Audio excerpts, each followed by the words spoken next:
Before we open the first file, I want to tell you what a falsified medical record looks like. It looks exactly like a real one. The formatting is identical. The date stamps are present. The physician's electronic attestation is there, carrying the same legal weight as a physical signature. The numbers are within normal ranges. The clinical notes are professionally written. The record does not look like fraud. It looks like unremarkable good health. That is the architecture of the deception, a record so normal that there is nothing to investigate, and so detailed that there is nothing to question. Gerard Hartmann was a 53-year-old internal medicine physician with a solo practice in a mid-sized city in the American Southeast. 22 years in practice. Clean licensing history. No malpractice judgments. No disciplinary actions. A patient panel of approximately 2,400 people who described him consistently as thorough, personable, and genuinely caring. He was, in the estimation of everyone who was not yet looking at his records from the outside, an excellent physician. He was also a man who had been falsifying those records for 14 years. We will go through them one at a time. Not all 3,112 of them. 5. 5 is enough. Let me tell you what a falsified medical record looks like from the outside. It looks exactly like a real one. The formatting is identical. The date stamps are present.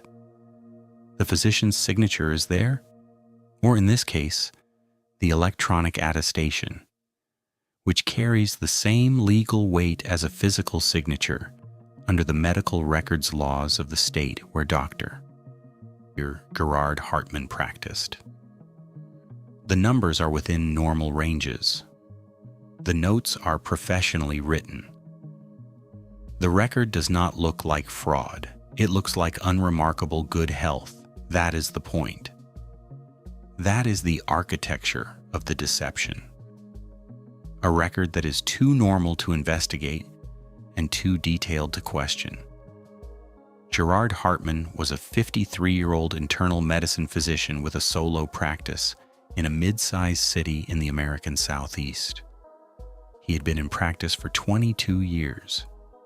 He had privileges at the city's 2 major hospitals.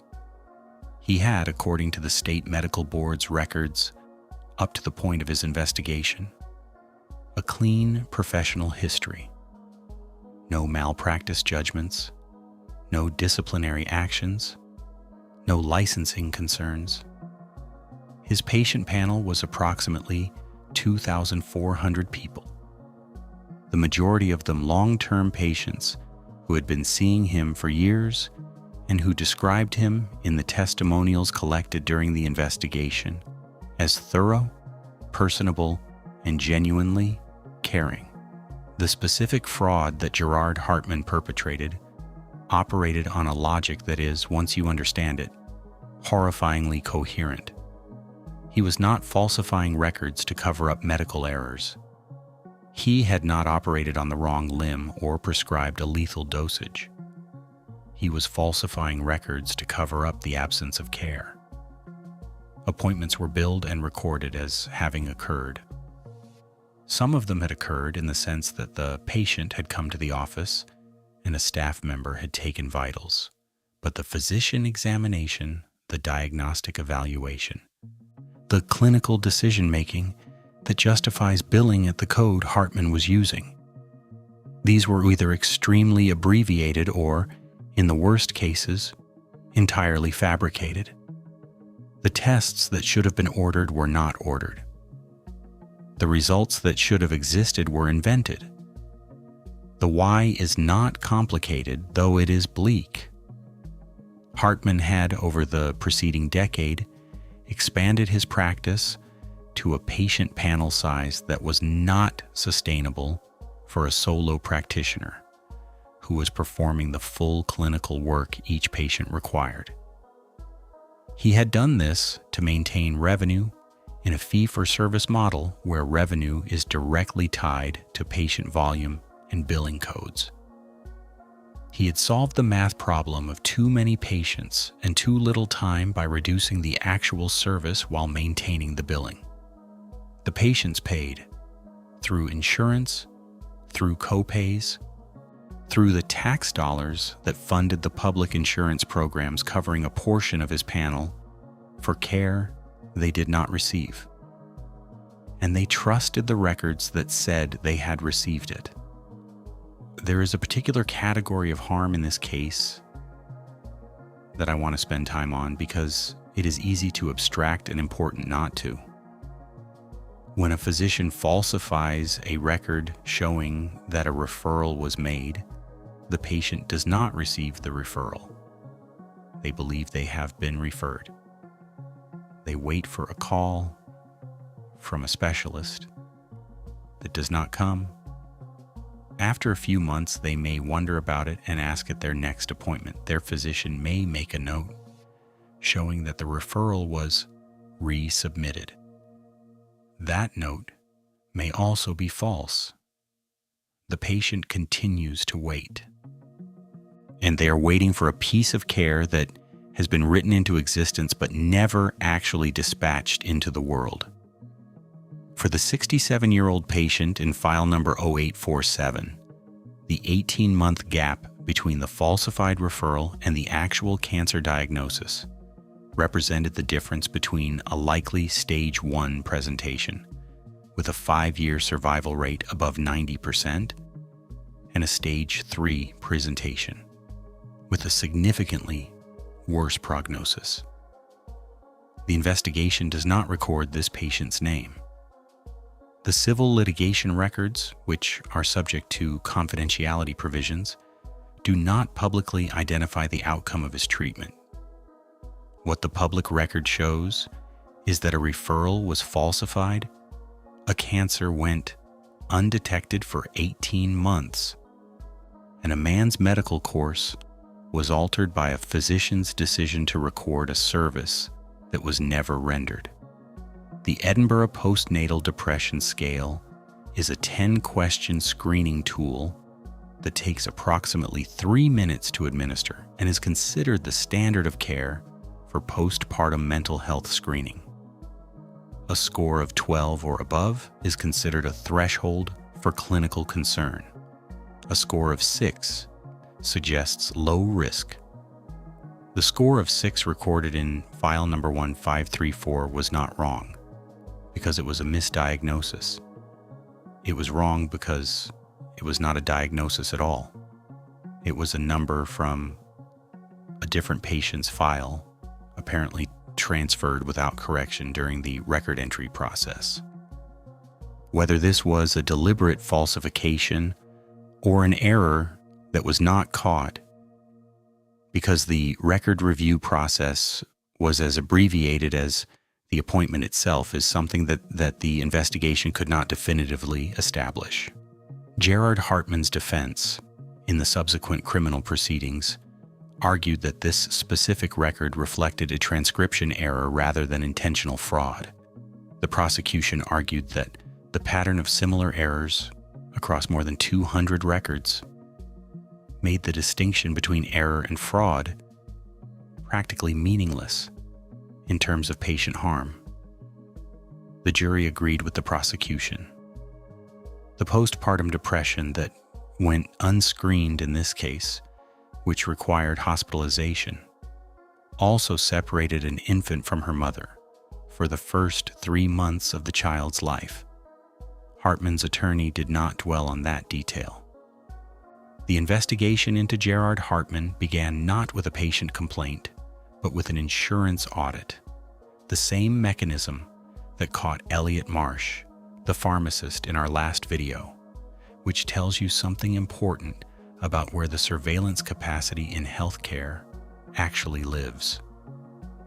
A regional insurer's fraud detection algorithm flagged anomalies in Hartmann's billing codes, specifically a ratio of complex office visit billing codes to patient panel size that was statistically improbable for a solo practice.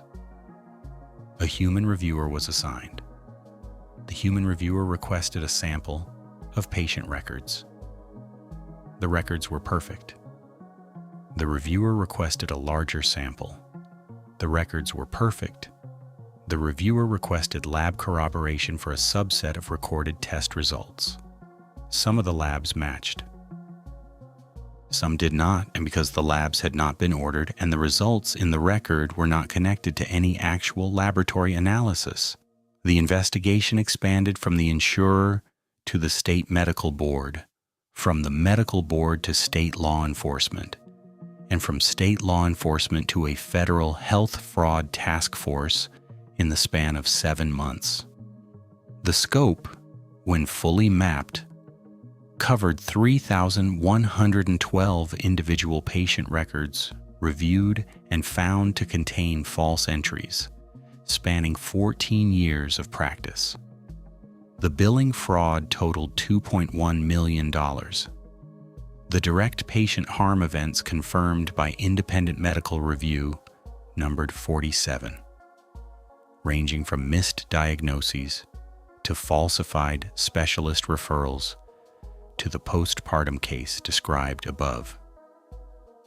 Gerard Hartmann was convicted in 2022 on 14 federal counts, including healthcare fraud, wire fraud, and making false statements in medical records.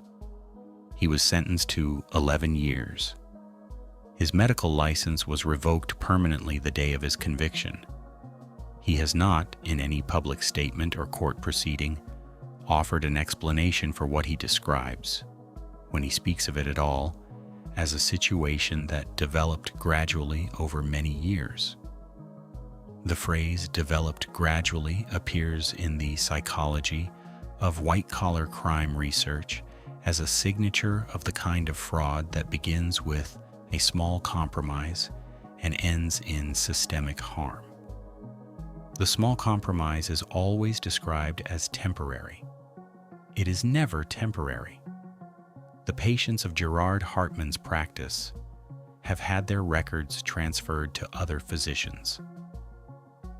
Those physicians are reestablishing baselines, running the tests, making the referrals, doing the screenings that should have been done years ago.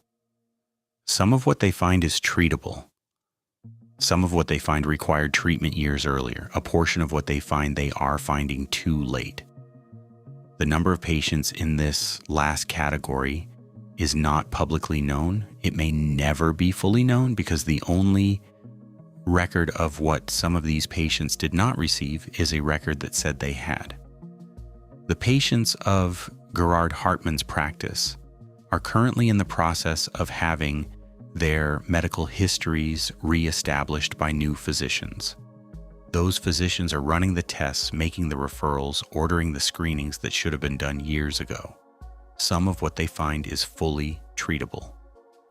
Some of what they find required intervention years earlier and will now require more aggressive treatment. A portion of what they find they are finding too late. The number in this last category is not publicly known. It may never be fully known because the only record of what some of these patients did not receive is a record that says, in professionally formatted clinical language, that they had. Gerard Hartmann solved a math problem. He had more patients than he could genuinely serve. The solution that his math produced was to maintain the appearance of service while reducing the substance of it. The patients continued to come. The insurance continued to pay. The billing codes continued to reflect full clinical complexity. And the health of approximately 2,400 people continued on trajectories that looked, from inside the records, like excellent management, and that looked, from inside the patient's bodies, like something else entirely. He will be 71 when he is eligible for release. His medical license is permanently revoked. The former patients of his practice are being cared for by physicians who are learning for the first time what their actual health looks like. For some of them, the baseline they are establishing now is the first accurate baseline their bodies have had in years. They are beginning in a clinical sense from scratch. Their previous records are not usable. They have to be treated as if the file never existed. That is what a falsified medical record ultimately costs the person it describes. Not just a misdiagnosis, not just a delayed referral. The entire evidentiary foundation of their own health history. The document that should travel with them through every future clinical encounter. The record that should protect them when they are unconscious or unreachable or unable to speak for themselves, erased and replaced with fiction. You cannot sue to get that back. You cannot appeal it. You can only start over and hope that what was missed can still be caught. Gerard Hartmann's file, as of this recording, says, convicted, sentenced, incarcerated. That, at least, is accurate.